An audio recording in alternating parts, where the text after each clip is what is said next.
Hi, welcome back to Burton's Academy. I'm glad to have you with me today. In this session, I will show you how to create a bank account in Xero that is not directly connected to your bank account. Now, this option is really helpful when the connection between your bank account and Xero is not possible, or maybe you choose to not directly connect them as well. So what we want to do is, starting on the dashboard screen, we're going to go to Accounting and Bank Accounts. I'm going to click this button on the left here, Add Bank Account. So I know that this particular bank account will not connect. However, there's still a benefit to typing in the bank account's name. So I will just go ahead and start with Barclays here. This just helps me personally identify that this is the Barclays bank account rather than maybe another bank account that I have. So this one will be a business bank account. So I'm going to still click on that one.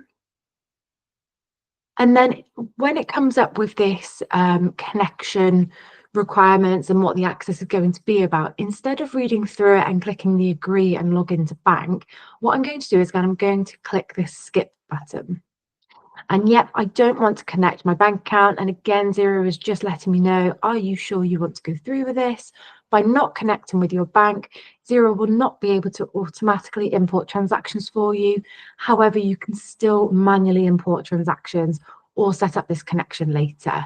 So I'm definitely happy with this, and I will do the manual import. So don't connect to my bank account. And then what I want to do, again, I need to make this relevant for the bank account. So this particular bank account is just called the Burton's Academy. I can put Barclays in there if I like, but it will pull through later saying that it's Barclays. So you can leave that without Barclays, but I'm going to just put it in there anyway.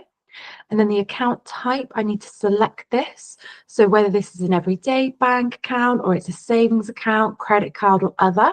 So this is a particular savings account. So I'm going to add that. And then sort code. Just because of the example, I'm just going to put some zeros in. But if you have the sort code and account number, it's always recommended to put those numbers in here, because again, you can then refer this back to your bank account rather than having to remember which one of your savings accounts you've attached to your account in Xero. But for ease, I'm just putting zeros in. And then I know this is a GBP account, so that's fine to leave there, and save and continue. And then I can see my business bank account has been added at the bottom. So there you have it. Thanks for watching. If you found this video helpful, don't forget to like and subscribe for more content. See you at the next one.